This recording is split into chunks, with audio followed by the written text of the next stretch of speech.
Hello everyone, मेरा नाम है ऋतिक कोरी और मैं आज मेरे पेज के माध्यम से आपको बताना चाहूँगा कि साइबर फ्रॉड होता क्या है, क्यों होता है और कैसे होता है। मैं आया हूँ क्राइम ऑफिस एडिशनल डीसीपी साहब राजेश दंडोतिया सर के पास में। सर, आपका टाइम देने के लिए बहुत बहुत धन्यवाद। Thank you very much. Thank ji you sir. Hrithik. Sir, ये साइबर फ्रॉड होता क्या है? देखो ऋतिक, जैसे कोई भी मोबाइल का जी या सर। नेटवर्क सिस्टम का या जी। कंप्यूटर का यूज किया जाता है किसी भी साइबर फ्रॉड को करने के लिए, क्राइम को करने के लिए, किसी जी। भी क्राइम को करने के लिए। जी सर। अगर किसी भी क्राइम को करने के लिए मोबाइल, इंटरनेट सिस्टम, कंप्यूटर का यूज किया जाता है जी। तो उसको साइबर क्राइम बोलते हैं। जी। ये बेसिकली दो कैटेगरीज है इसकी। One is financial cyber crime, जी। Second is social media crime. जी। फाइनेंशियल साइबर क्राइम में वो होता है जिसमें कि पैसे चले जाएं आपके, हाँ। और सोशल मीडिया फ्रॉड ऐसा होता है जिसमें कि पैसे तो नहीं जाते लेकिन आपको डिफेम करने की, आपको बदनाम करने की कोशिश की जाती है, जी। आपको आपकी छवि धूमिल करने की कोशिश की जाती है और आपको एब्यूज किया जाता है। तो ये इस तरह के सोशल मीडिया फ्रॉड होते हैं।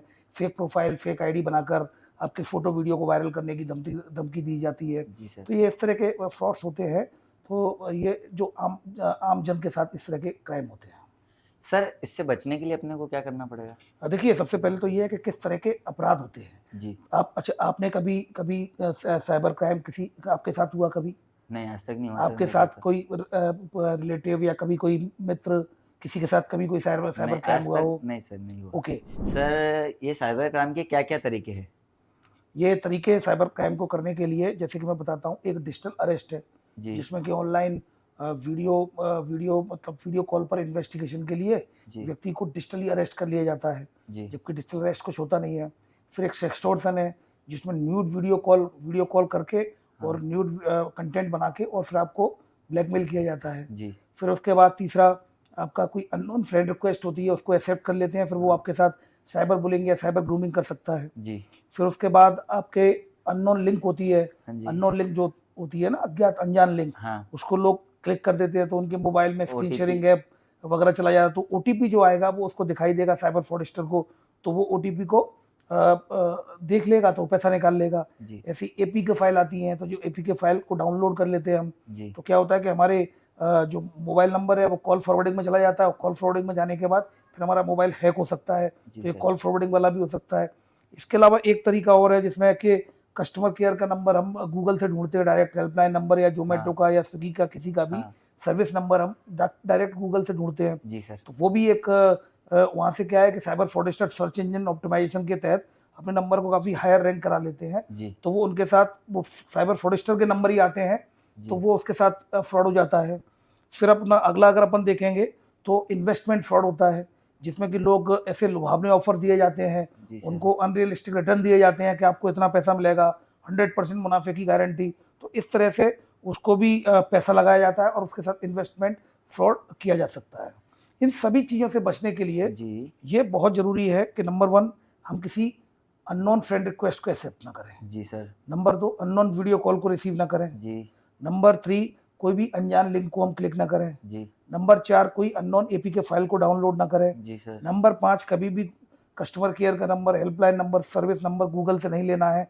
आपको सिक्योर्ड वेबसाइट पर जाकर ही, ऑफिशियल वेबसाइट पर जाकर ही वो नंबर अपन को लेना है। जी। नंबर 6, अननोन एपीके फाइल को डाउनलोड करना ही नहीं है, ये मैं आपको बता ही चुका हूँ। हाँ। इन्वेस्टमेंट के लिए जहाँ ल्यूक्रेटिव ऑफर्स आते हैं, हाँ। जहाँ अनलिमिटेड रिटर्न की बात करते हैं, वहाँ पूरी सिक्योर्ड वेबसाइट को चेक करना है HTTPS के तहत। उसका जी। डोमेन कौन सा है, उसका कोई सेबी से रजिस्ट्रेशन है क्या, अगर स्टॉक मार्केट में है तो जी। www.sebi.gov.in सेबी से रजिस्ट्रेशन उसका जी। है या नहीं, ये भी हम चेक कर लें। और जी। इसके अलावा हम किसी भी अज्ञात अनजान व्यक्ति को एंटरटेन ना करें, किसी वेबसाइट को जो हमें ऑफर्स दे रही हो, जो हमें जॉब की गारंटी दे रही हो कि हम आपको जॉब देंगे, और बड़े लुभावने ऑफर दे रही है हाँ, कि हाँ, हाँ, आपको देते हैं ना। 1 लाख रुपए पर महीने मिलेंगे, तो इनके चक्करों में न फंसें। जी कोई सर। आपको जॉब, ऑनलाइन जॉब की बात कर रहा है, वर्क फ्रॉम होम की बात कर रहा है, एडवांस में पैसे ले रहा है आपसे, जी। तो वो आपके साथ, मान के चलिए, जो एडवांस में पैसे लेने की बात कर रहा है वो कहीं ना कहीं साइबर फ्रॉडस्टर है। तो ये थोड़ी सी चीज़ें हमें ध्यान में रखनी पड़ेंगी जिससे कि हम अपना साइबर फ्रॉड से बचाव कर पाएंगे। Okay sir. सर, एक चीज़ और पूछना चाहता हूँ मैं आपसे, जैसे ये ऑनलाइन अपना लोन वगैरह की प्रोसेस होती है, ये लेना चाहिए या नहीं लेना चाहिए? ऑनलाइन गेम मतलब ऑनलाइन ऑनलाइन जो ऑनलाइन जो होता है, जैसे ऑनलाइन मैं बोलना चाह रहा हूँ कि ऑनलाइन जो लोन देते हैं अपने को, ये लेना चाहिए या नहीं लेना चाहिए? इंस्टेंट लोन की बात कर रहे हो, देखो जी। इंस्टेंट लोन ऐप में क्या होता है कि ये बड़े स्कैमर्स कई बार ऐप भेज देते हैं आपको, स्टेट लोन ऐप। तो जैसे ही आप ऐप को डाउनलोड करते हो तो आपकी मीडिया गैलरी और जो मोबाइल जो कॉन्टैक्ट लिस्ट है वो कंप्रोमाइज हो जाती है। जी सर। तो बेटर ये है कि स्टैंड लोन ऐप जो आते हैं उनको बहुत अच्छे से वेरीफाई करें, और अगर आपको लोन लेना भी है तो आप, क्योंकि आपकी जो बैंक है ऑफिशियली एक बार बात कर लें। ऑनलाइन लेने में आपको ये हो सकता है कि आप विश्वास कैसे करेंगे उस व्यक्ति पर, हो जी। सकता है वो फ्रॉडस्टर भी हो। तो ऐसी स्थिति में अपनी निकट जो बैंक है उससे संपर्क करें। इंस्टेंट लोन ऐप जो होते हैं उनको सोच समझ कर डाउनलोड करें। जब भी कोई ऐप डाउनलोड करते हैं, इंस्टॉल करते हैं, तो कहीं ना कहीं उसमें आप ये देख लें कि उसकी टर्म्स और कंडीशन क्या है। टर्म्स और कंडीशन को जरूर पढ़ लें, वरना कहीं ऐसा तो नहीं कि आपकी मीडिया गैलरी का एक्सेस ले रहा है वो, और सर। आपके कॉन्टैक्ट लिस्ट का एक्सेस ले रहा है। तो कहीं ना कहीं आपको इन सब चीज़ों का ध्यान रखना होगा। जैसे सर मैंने ये भी देखा है एक चीज़ कि जैसे ऑनलाइन क्या करते हैं लोग बाग, रिक्वेस्ट सेंड करते हैं, फिर लड़कियों से बात करके उनके मतलब फ़ोटोज़ वगैरह बुलवाते हैं और फिर उनको ब्लैकमेल करते हैं। तो उनसे बचने के लिए क्या करना चाहिए? देखिए, सबसे पहली बात तो यह है कि अपनी पर्सनल इन्फॉर्मेशन कभी किसी से शेयर नहीं करनी है। जी। आपको अपनी कोई पर्सनल इन्फॉर्मेशन है किसी के साथ शेयर नहीं करनी है। कोई आपको, और अगर आपको फ़ोटो बुलवा रहा है तो ये बहुत ज़रूरी है महिलाओं के लिए, अपने फ़ोटो किसी भी हालत में उनको नहीं भेजें, क्योंकि वो डिजिटल फुटप्रिंट होता है। वो कभी फ़ोटो अगर आपने भेज दी है, वो साइबर फ्रॉडस्टर हुआ, वो कहीं और शेयर करेगा तो कहीं आपको ब्लैकमेल कर सकता है। तो ऐसी स्थिति में अपनी personal information, personal photos, videos कभी भी किसी के साथ शेयर नहीं करने जी हैं। सर। और उसके अलावा भी अगर आपके फ़ोटो वीडियो उसने कहीं गलती से आपने भेज दी है और अगर वो आपको ब्लैकमेल कर रहा है, तो उसकी आप लिखित कंप्लेंट करिए। आपकी ऑनलाइन कंप्लेंट की भी व्यवस्था है।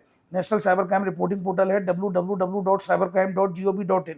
ये यहाँ पर एनोनिमसली भी आप रिपोर्ट कर सकते हैं अगर आपकी फेक प्रोफाइल बना लिया या आपका फोटो वीडियो के साथ वो ब्लैकमेल कर रहा है। इसके अलावा एक फाइनेंशियल फ्रॉड होता है तो 1930 नेशनल साइबर हेल्पलाइन नंबर है, आप उस पर कंप्लेंट कर सकते हैं। जी। नंबर थर्ड, आपका क्राइम ब्रांच इंदौर के द्वारा साइबर हेल्पलाइन नंबर जारी किया है 7049124445। इस पर भी कंप्लेंट रजिस्टर कर सकते हैं। वी केयर फॉर यू भी है, जिसे महिलाओं के लिए, अगर महिलाओं को कोई ब्लैकमेल कर रहा है, कोई फोन करके परेशान कर रहा है अननोन कॉलर, तो वी केयर फॉर यू है, जिसमें कि महिला बैठती है और महिला आपके साथ बात करती है, आपकी रिपोर्ट को सुनती है। तो उसमें भी आप आ सकते हैं 7049124444। कुल मिलाकर आपको रिपोर्ट करनी है। अगर आपको कोई फोटो वीडियो वायरल करने की धमकी दे रहा है तो आपको घबराने की जरूरत नहीं है, आपको उसकी कोई बात नहीं माननी है, उससे ब्लैकमेल होने की जरूरत नहीं है। आप सीधे आकर इन नंबरों पर, इन प्लेटफॉर्म पर, अगर आप इंदौर के हैं तो रीगल चौराहा क्राइम ब्रांच में आकर अपनी कंप्लेंट रजिस्टर करा सकते हैं। Thank you so much sir, आपने मुझे इतना टाइम दिया। Thank you.